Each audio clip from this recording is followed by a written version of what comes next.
rain. We're gonna get our airplane washed. Hail. I don't know how we get through here, Bill. We're down. We're sliding. Wind. Oh, no. On the brakes.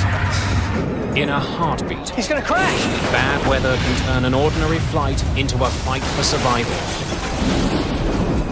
The pilots did their very best to recover from this situation, and it didn't work out. The right information, the right equipment can be the difference between life and death.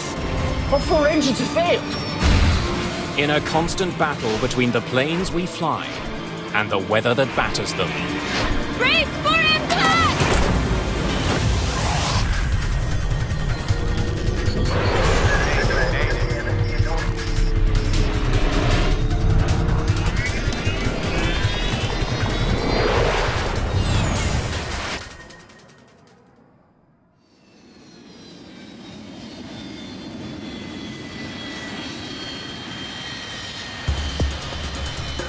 It's early December. A massive winter storm is pounding the eastern United States. Well, this is a pretty interesting weather pattern we have for this time of year. We're getting a mixed bag of precipitation and weather across the eastern United States. For most people, the winter weather is no more than an inconvenience. But for those who fly, the bad weather can be deadly. A Continental Airlines commuter plane with 48 people aboard crashed into a home in suburban Buffalo. No survivors. 1 person on the ground, also killed. The plane was en route from Newark to Buffalo. It was raining with some sleet at the time. People are making life and death decisions every day based on the weather. Should I go or should I not go today? And once they're up in the air, how am I going to make a decision in the next 5 minutes that's going to keep myself, my passengers, or my aircraft out of harm's way? On this day, flights from New York to Houston have been delayed and cancelled. Thousands of travelers are affected. That's largely because the people in this room have decided that it is unsafe for pilots to fly in this weather. Our mission here is to provide safety and safe flying. What's happening now, it's an existing condition, so... Looks like some discrete supercells in there. This room is every pilot's first line of defense against getting caught in a storm. It's the federal government's Aviation Weather Center in Kansas City, Missouri. 24 hours a day, 7 days a week, the meteorologists in this room scan the skies across the United States for the kind of weather that can bring down a plane. The storm they're tracking today is just that kind of weather. What we're monitoring is a lot of severe weather in the Carolinas and continuing to get severe thunderstorm warnings and tornado warnings there. The meteorologists have detected thunderstorms moving towards Atlanta, Georgia. They've warned pilots and air traffic controllers of the looming danger. The result is immediate. So you had planes that were on the ground that could not take off. Then you had planes that were arriving that were unable to land. And then you have to factor in that they were going several hundred miles around this line of thunderstorms. The meteorologists will track this storm throughout the day. They know weather can change in an instant. So they're not just tracking storm systems, they're also trying to predict where new storms are going to develop. We've got to keep our eye on every hazard and always be prepared for it to pop up. Today, the people who work here also have to find a way to keep planes out of the storms that are rolling through the south.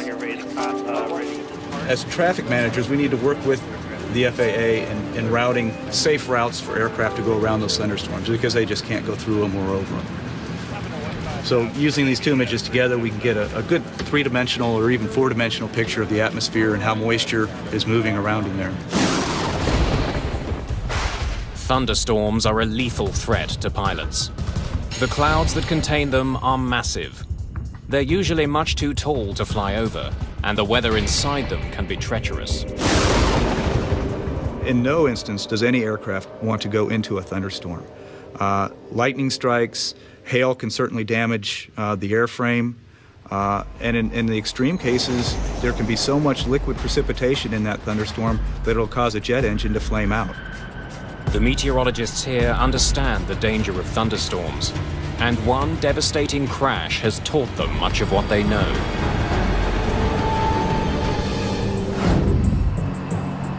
It's April the 4th, 1977.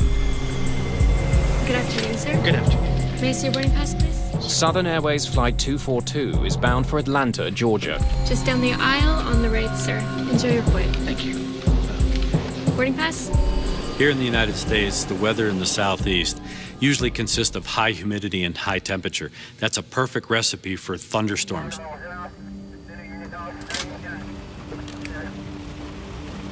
It was raining in Huntsville, and they said, oh, it's going to be some bad weather, don't serve. So we did not serve from Huntsville to Atlanta, which is a very short route, and we were delighted not to be serving. Aircraft dispatchers provide flight crews with pre-flight weather information. Looks like you guys got a good one coming. Sure thing. Have a good one. That weather was 2 hours old. It was no longer updated. I was a little surprised that we took off when we did. I really thought we'd taxi out to the end of the runway and hold for a while because the weather looked so bad. But we taxied out and immediately took off. Before the pilots get very far, they receive an ominous weather warning from air traffic control. Southern Airways 242, I'm painting a line of weather which appears to be moderate to possibly heavy precipitation. Starting about 5 miles ahead. Okay, we're in the rain right now.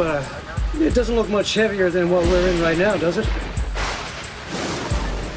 Back in 1977, pilots were more reliant on their own skills, abilities, and knowledge than they were on air traffic control. In this particular instance, they had onboard weather radar. I can't read that. Just looks like rain, Bill. What do you think? There's a hole. There's a hole right there. That's all I see. Pilots use their radar to avoid bad weather. They stay away from regions that are illuminated on the display screen. Coming over, we had pretty good radar. I believe right straight ahead. There. The next few miles is probably the best way we can go. So between that information and looking out the window, they were able to make what they believed were the right decisions about traversing the weather. As the pilots of Southern Airways Flight 242 attempt to carve a path through the thunderstorms, they encounter a wall of storm cells. It looks heavy. Nothing's going through that. The storm closes in on the aircraft. That's a hole, isn't it? It's not showing a hole, is it? The gap between the thunderheads the pilots thought they had seen on their radar no longer seems to exist. Pilots don't like thunderstorms in any way, shape, or form, only because it poses a threat to the safe operation of the airplane. Because of the high velocity winds, the potential for hail, wind shear, that all has a dramatic effect on the capabilities of not only the pilot, but of course the aircraft as well.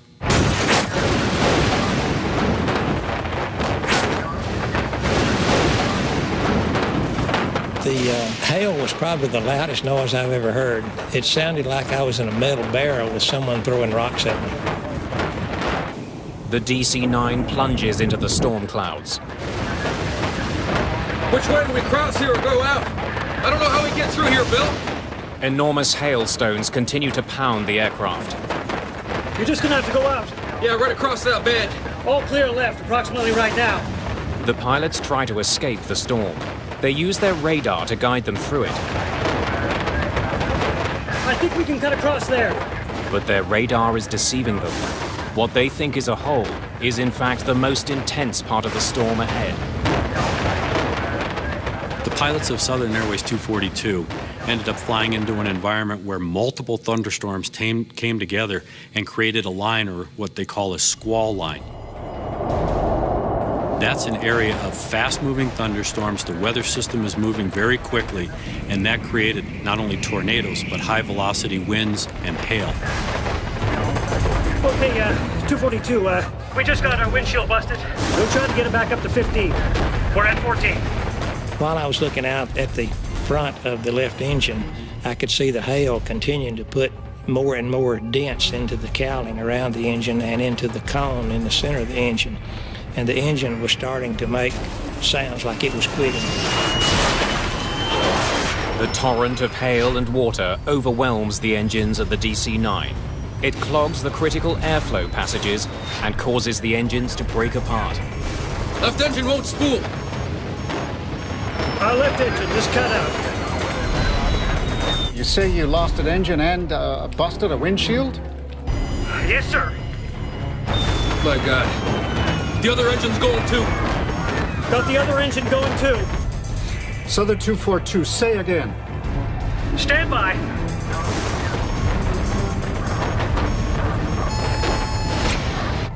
We lost both engines. What happens next leads to one of the most horrific crashes in aviation history and spurs fundamental changes to the way weather forecasts are made. Brace for impact! Got the other engine. High above Georgia, Southern Airways Flight 242 is falling from the sky. We lost both engines. This DC-9 is a glider, and it's falling at 56 feet per second. They're at 14,000 feet. They don't have a lot of time.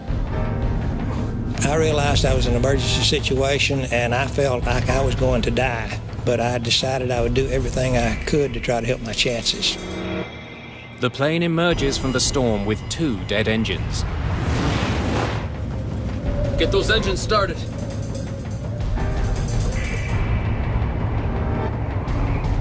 Billy, you have to find me a highway. Let's get the next clear open field. No, Bill.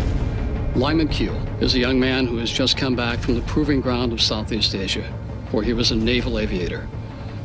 He learned the niceties of landing on a rolling, pitching aircraft carrier in the South China Sea in the middle of the night. What he was confronted with right now was even a greater test, the greatest test he had ever confronted in his life as an airman.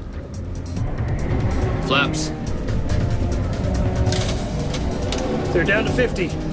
Unable to restart the engines, Lyman Keel prepares to land his aircraft on Georgia State Highway 92 without power. I'm gonna land right over that guy. There's a car ahead. I got it.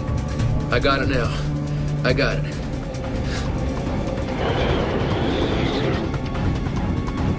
Brace for impact!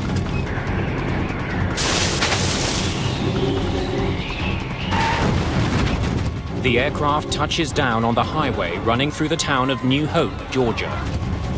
Before the plane completely stopped moving, there was fire blowing through the cabin. The plane clips a utility pole.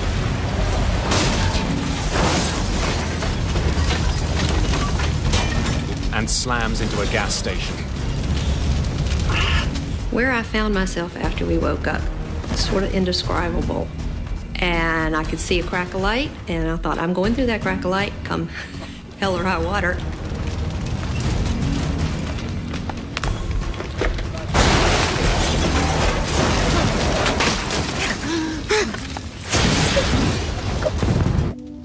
I saw a red reflection like fire in the door. That's when I saw what was happening. I saw smoke and fire.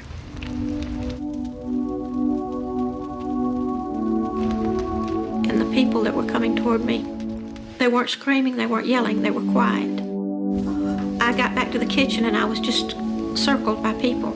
They knew they were in a house, and I guess they felt safe, and they needed somebody to help them.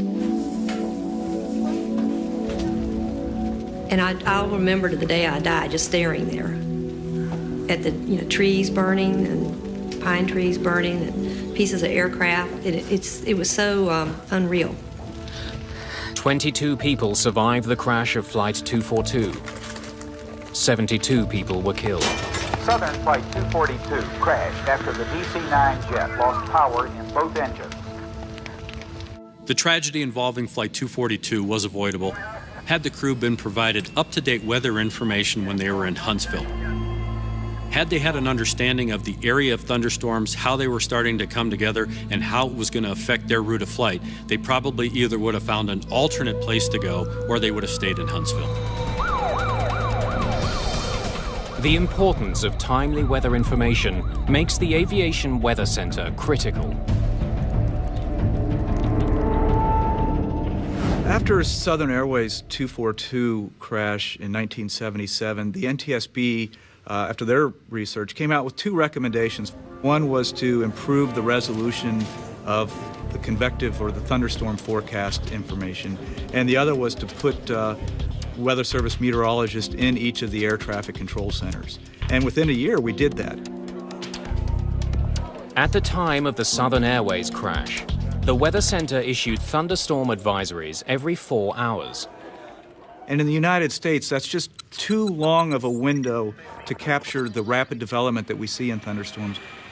So what they recommended, and which we have done ever since, is communicate to controllers and to pilots that are en route every hour, and if need be, we can do it in between those hourly observations if conditions are developing fast enough. As a result of the crash, the Weather Center created a new position: a meteorologist who does nothing but monitor the skies above the United States for thunderstorms. On this December day, the meteorologists tracking thunderstorms are very busy. Storms that had battered Atlanta are on the move. And you can see up in here, there's a minimum of aircraft, especially where those heavier storms were over eastern North Carolina.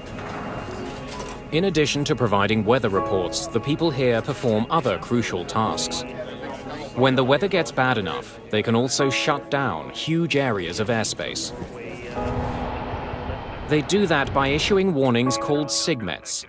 It's short for Significant Meteorological Information.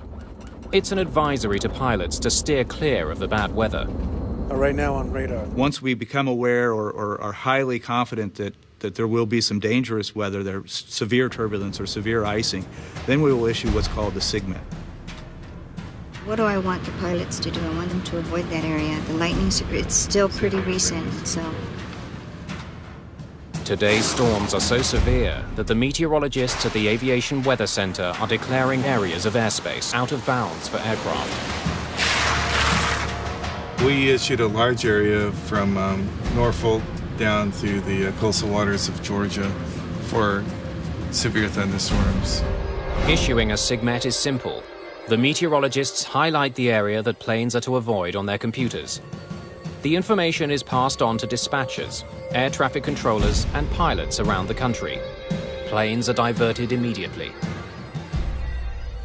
Now, some of those planes going through there may be going around. They may be being helped by air traffic control to actually navigate around those individual thunderstorm cells. No doubt that they're being routed either away from or individually being very carefully tactically moved around those thunderstorm cells. The SIGMET issued by the Aviation Weather Center affects hundreds of flights along the eastern seaboard. Once it's issued, pilots often have to find a way around the danger zone. It's no longer just a suggestion. There are legal consequences to people to adhere to what we've put out. They're just legally not allowed to go into that airspace while that SIGMET's in effect. Declaring a SIGMET has enormous implications. Shutting down a volume of space that's the size of, say, Georgia. So that severely impacts traffic. The FAA and the air traffic controllers now need to decide how they're going to, as a system, move these routes and these aircraft, which can be hundreds of them operating in this space, around this particular hazard over the next 4 to 6 or even longer hours. Planes can fly around the area affected by a SIGMET, but that increases travel time and costs the airlines in extra fuel. The alternative is to keep planes on the ground until the SIGMET is lifted. They may increase safety, but SIGMETs are a headache for airlines and air traffic controllers. It averages out about 7,000 planes to 8,000 planes at any moment being managed. And so when you start shutting down large areas of airspace, which we certainly can do on a very active thunderstorm day, it leaves very little operating room for air traffic controllers to put planes through. Technology allows the meteorologists here to keep planes away from dangerous weather. But in aviation, some of the most dangerous weather is all but invisible.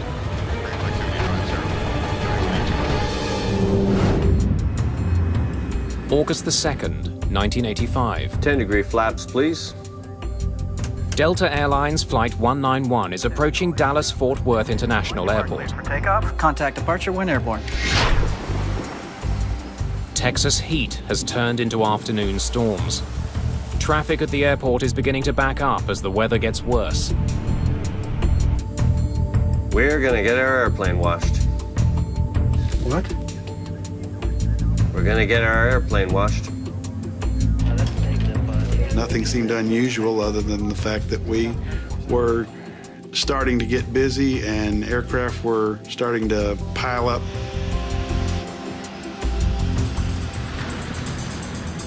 Tower, Delta 191 Heavy, out here in the rain. Feels good.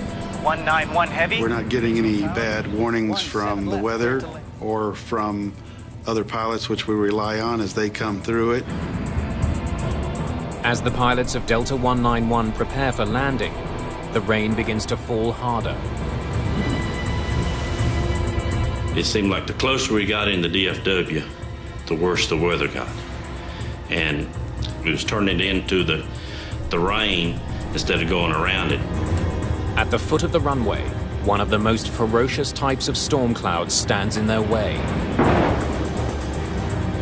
Before landing check. Landing gear. Down, 3 green. At the time, the type of storm the Delta crew is approaching barely has a name. John McCarthy is one of the world's leading experts on these storms. It is a tiny thing, meteorologically speaking, compared to a big storm or a snowstorm or a hurricane. It's just like a needle in a haystack. The needle is a microburst, one of the deadliest and at the time most poorly understood weather phenomena.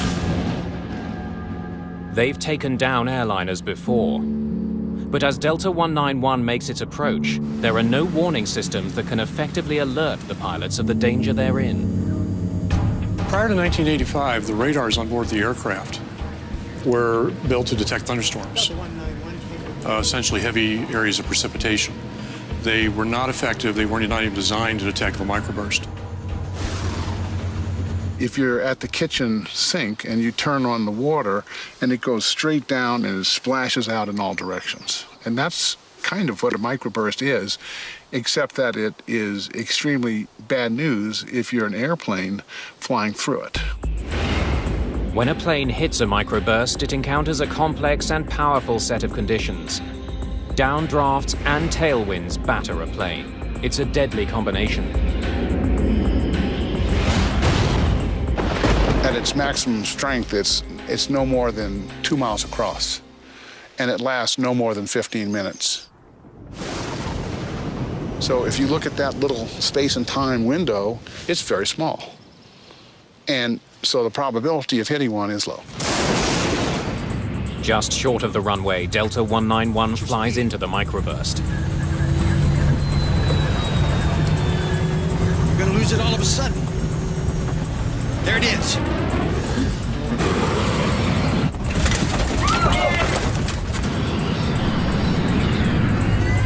Push it up. Push it way up. Way up. Way up. Way up. I pulled my seatbelt tight as I could, but at the same time, you could hear a pin drop. Nobody was talking. Hang on to the son of...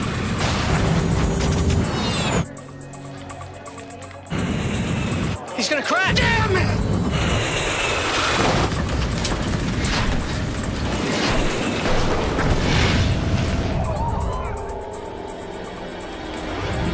The pilots of Delta Flight 191 did their very best to recover from this situation, and it didn't work out. I must have caught sight of him just at the last millisecond, and he cartwheeled into the tank in just an instant, and then, of course, there was fire, not a ball of fire, but a wall of fire.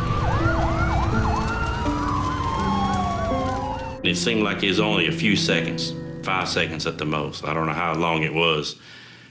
Everything was stopped. Then all of a sudden you look up and it's just nothing there. Everything's gone. You just see the whole big picture outside, like the plane just opened up.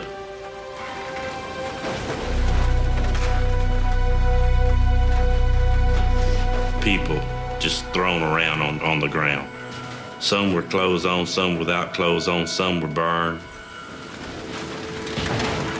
Just 27 people survived the crash of Delta 191. Help! Over here!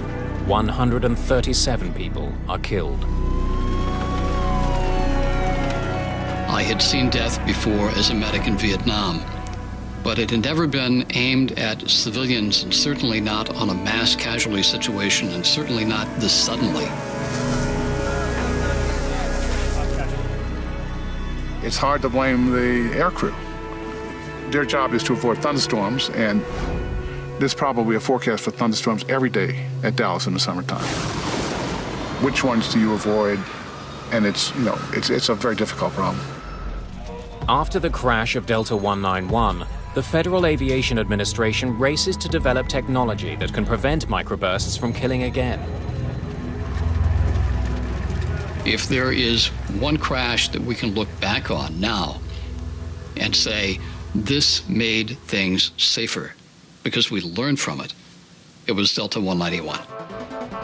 One of the most important lessons, that the technology in use at the time simply wasn't good enough. What we found out is that Doppler radar, which is on the ground, is incredibly effective in detecting microbursts. Unlike weather radar in use at the time of the crash of Delta 191, Doppler radar can also detect the direction of winds inside a storm. And if you look through the Doppler radar, you see a part of it that's going away from the radar and a part that's coming towards the radar.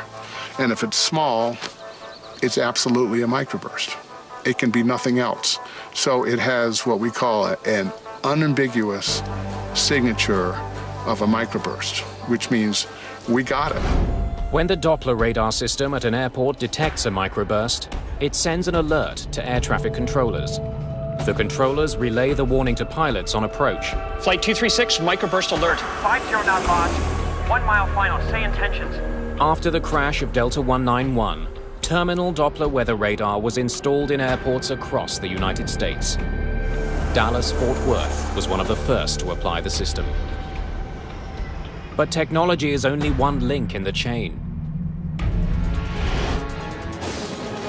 Sometimes, even with all the right information, pilots make disastrous decisions. There's your big what diddly. Yeah, we got to get over there real quick.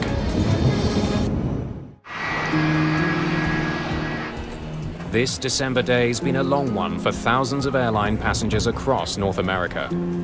A winter storm is moving across the southeastern United States. The meteorologists at the Aviation Weather Center have shut down a large area of airspace. Hundreds of flights have been grounded or forced to divert around the storm. But shutting down that airspace doesn't take the pressure off. If thunderstorms do start to develop and become very strong and organized, we can't let that distract us from other hazards such as icing, turbulence, or even strong surface winds or low-level wind shear. The meteorologists here can see troubling weather ahead and let pilots know how to avoid it. But sometimes what pilots do with that information can lead to disaster. June the 1st, 1999. American Airlines Flight 1420 has been delayed by weather. Dispatch, please. Yeah, it's Michael Arago. Storms threaten this flight's destination, Little Rock National Airport in Arkansas. The pilots of 1420 had received a briefing from their dispatch department about all of the thunderstorm activity that they were going to encounter between Dallas and Little Rock. They were also warned about the fact that because of the fast-moving weather system, that they would be entering into an area called, or what was characterized as, the bowling alley.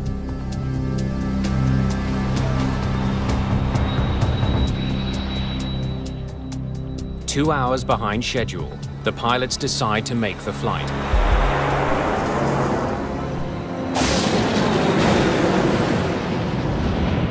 They race to fly through a gap in the storm system. Whoa, looks like it's moving this way, though. Yeah.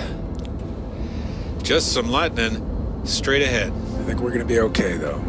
Right there. Yep, right down the bowling alley. As my friends would say, California cool. Cool. Peachy. Exactly. If they don't make it in time, they will either have to divert to another airport or land in severe weather conditions. They were made aware by dispatchers that they were going to have to get into this alley or this area of clear weather, and they didn't have a lot of time to do it.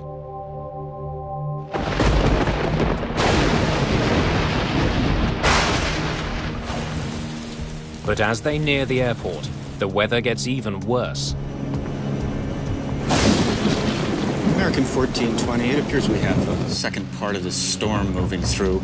The wind now is 340 at 16, gusts 34. Okay, did you notice something? Did you see the airport there? Where? There, okay? Right. You're on a base for it, okay? It's right there. Well, I'm on a base now? It's like a dog leg. We're coming in, and there it is, right there. I lost it. I don't see how we can maintain visual. The plane was rocking and rolling at that point. It was pretty doggone unstable. I don't know what made me aware, so doggone aware, that we were going to have a problem. I don't know what did that.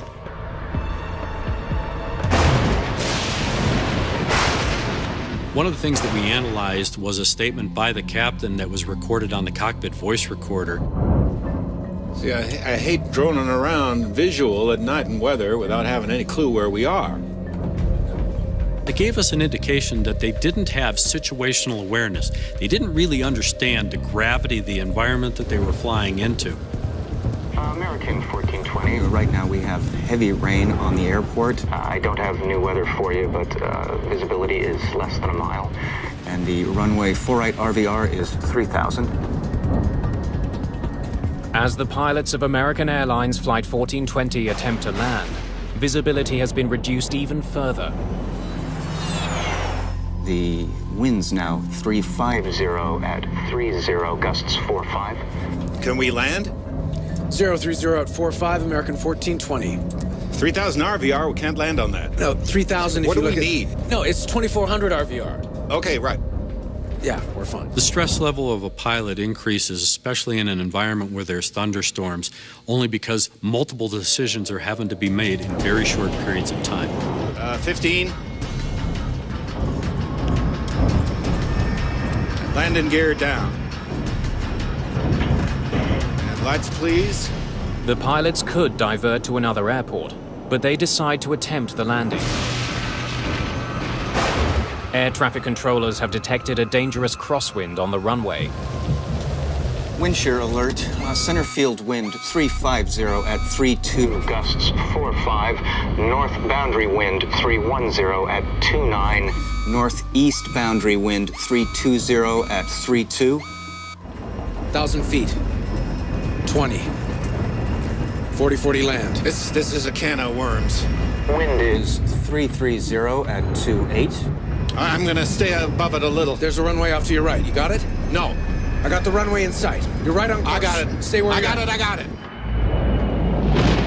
Wind 330 at 23. Damn, we're off course. No, I can't see it. Way off. I can't see anything. Got it? Got it! With winds pounding the airport and the runway slick with rain, the pilots make their final approach. 40. 30. 20. 10.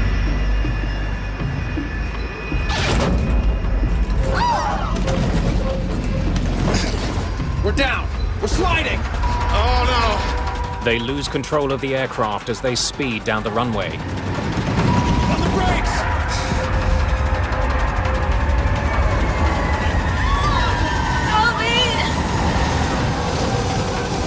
Other one! Other one!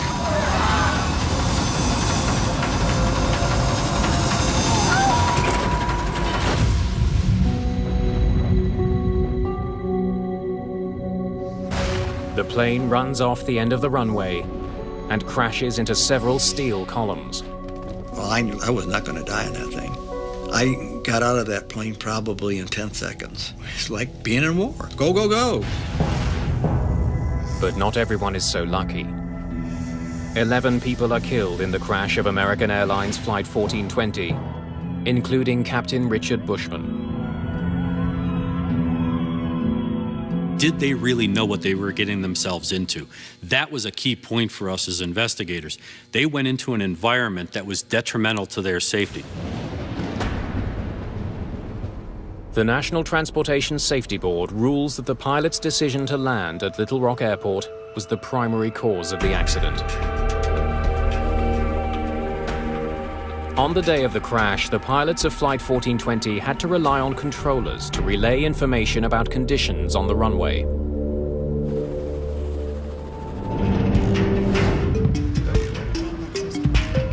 At the Aviation Weather Center, meteorologists are trying to get rid of that middleman.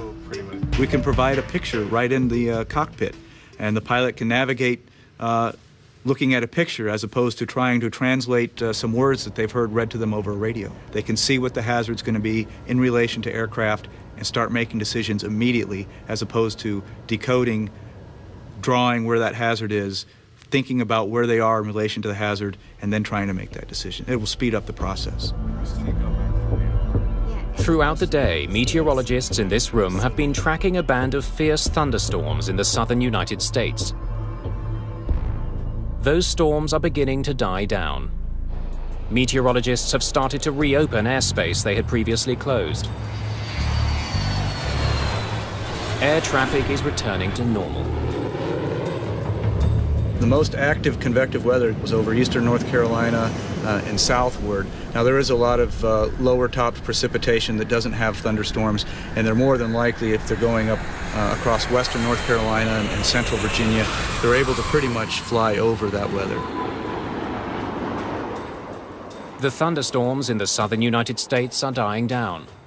But the meteorologists are now keeping a close eye on a very dangerous new development. A volcano south of the United States. Volcanic ash clouds can be a hazard and do a lot of damage to the aircraft and to engines.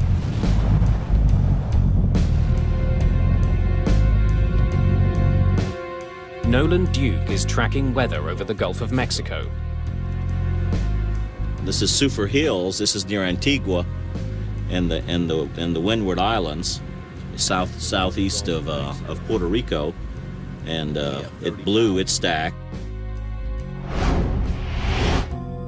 Soufriere Hills volcano has been venting ash for the past week.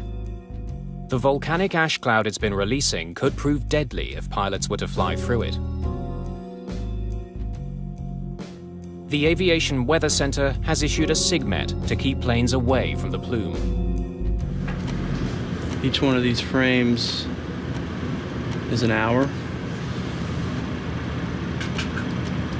And by sunrise, the volcanic ash cloud is this little milky region right in here.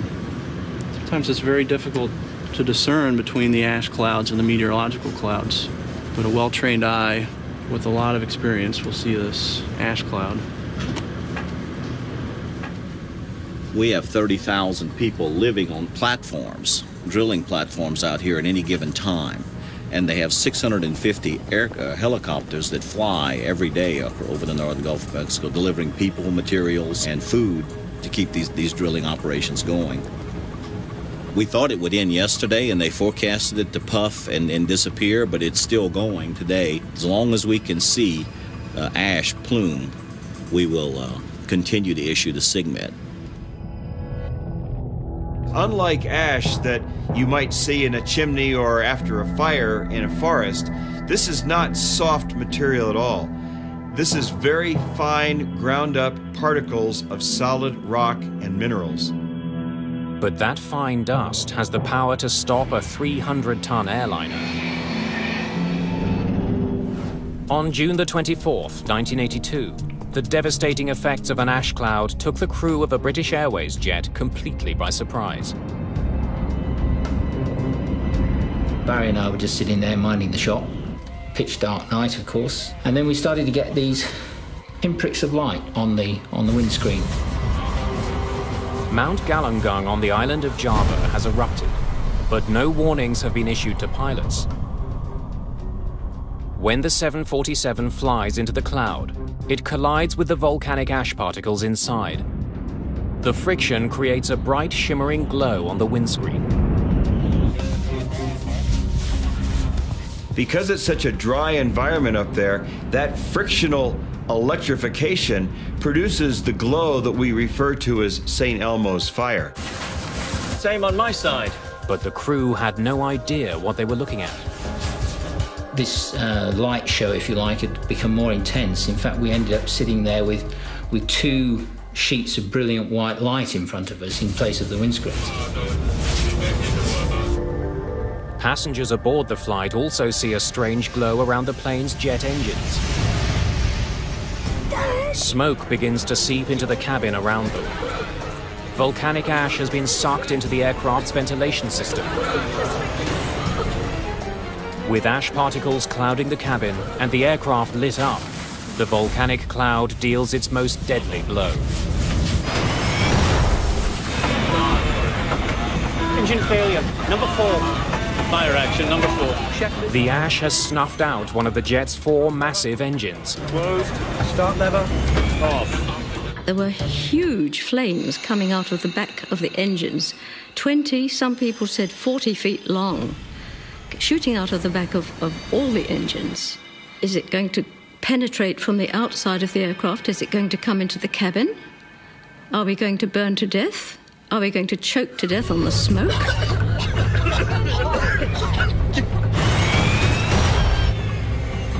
Number 2, engine's gone. All right then, begin the engine shutdown. No, wait! They've all gone. All 4 engines have failed.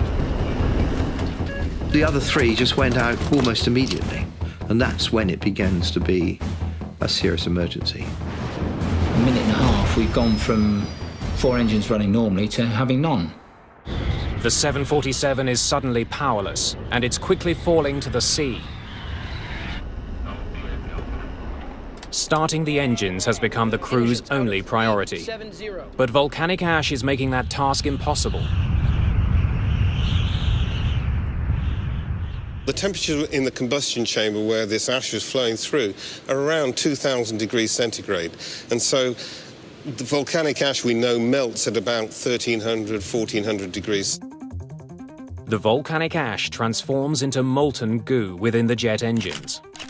The material blocks key air passages and causes the engines to surge and shut down. We got a fundamental disturbance of the airflow in the main core of the engine, which caused the engine to backfire. And the engines flamed out, and that was the cause of the problem.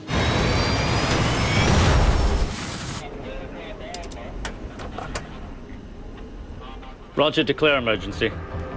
Mayday, Mayday, Mayday, Speedbird 9. We have lost all 4 engines out of 370. Without the engines, the 747 begins to fall from the sky. At an altitude of 35,000 feet, the pilots have less than half an hour before their aircraft will crash into the Indian Ocean. All right, begin restart drill. Set. Battery. Check. On. The standard restart drill takes 3 minutes to complete. Anything? Anything? No. Again. All right then, from the top. Battery. The crew will have fewer than 10 attempts to start the engines. Fire switch. In. British Airways Flight 009's dead engines are having an effect inside the cabin. The engines usually maintain air pressure.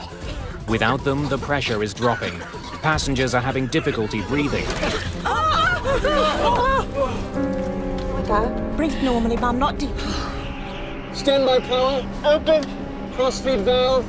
In. Fire switch. Closed. We hadn't had any success with the drill at all, despite all the efforts we were putting in. But it was the only thing we had left to cling on to, so that's what we did. From the top again. Battery. Check. On. Standby ignition on. Start lever on. All right, are we getting something? It's not starting. I knew it was so difficult to land aeroplanes on the sea, even when you had everything going for you. And I thought that, well, we haven't got much going for us here. I'd never done it before. Ladies and gentlemen, this is your captain speaking. We have a small problem. All 4 engines have stopped. We're doing our damnedest to get it under control. I trust you are not in too much distress. All right, from the top then. Battery. Check. On. Standby power. On. Start lever. Well, anything? No. All right then, from the top again. Battery. We had very few chances left of starting the engines before having to turn out to sea again, because we wouldn't have been able to clear the mountains on the south coast of Java. Then, with just 12,000 feet separating British Airways Flight 009 from the ocean, Fuel pressure. engine number 4 roars to life.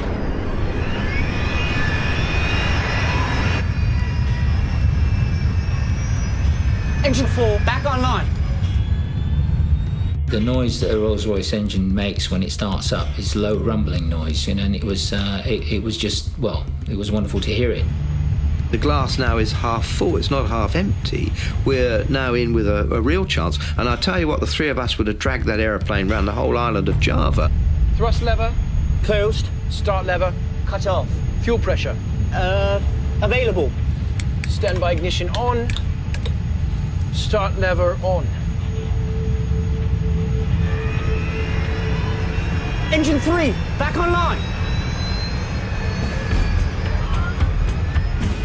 I don't believe it. Engines 1 and 2, both back online. As soon as you came out of the volcanic ash, and the engines were not running, remember, so everything cooled down, it was enough for this stuff to break off and allow the engines to restart. We say, right, let's get this thing on the ground as quickly as we can.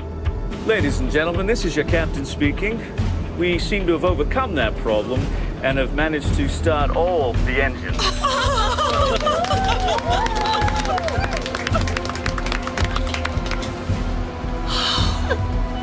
We are diverting to Jakarta and expect to land in about 15 minutes. British Airways Flight 009 landed safely. No one was injured, and an important lesson was learned. We have learned quite a bit, and we've incorporated this learning into pilot training. Pilots now, for example, know what signs to look for. After British Airways Flight 009's emergency landing in Jakarta, communications were improved between the geologists who watch volcanoes on the ground and the pilots who must avoid the ash clouds. During the day, they are plainly visible to pilots. And then at nighttime, they're relying a lot on their onboard radars, and that's not going to detect volcanic ash. Anything on the radar? No. So they're completely blind to it, and they just blindly fly right into the ash cloud.